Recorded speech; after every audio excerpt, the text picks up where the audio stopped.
Le poireau peut être une vivace. Poireau en hiver. Photo. Boniplan. Normalement on sème le poireau Allium porum, à l'intérieur vers la mi-février ou au début de mars. Donc, il faut commander les semences bientôt. Pour le repiquer à l'extérieur 3 ou 4 semaines avant la date du dernier gel, le poireau ne craint pas le gel, et on récolte le légume. À l'automne, après le premier gel, le froid intensifie son goût. Puis on ressème l'année suivante, puis l'année suivante, puis...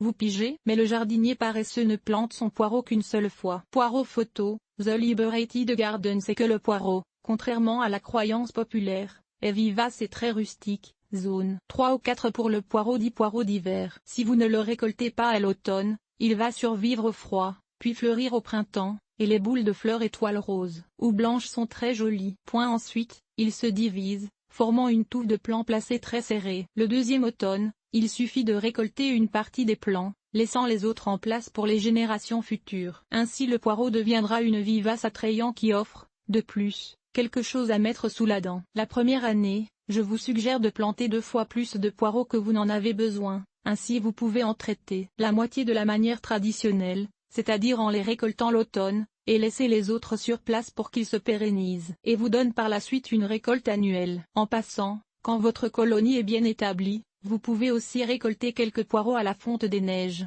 ce qui vous donne alors 2 récoltes par année. Après une longue période de gel, leur goût sera d'ailleurs à son meilleur, car le froid fait ressortir les sucres. Par contre, il ne faut pas tarder à les récolter, car dès que les boutons floraux se forment, la plante devient coriace et perd son goût.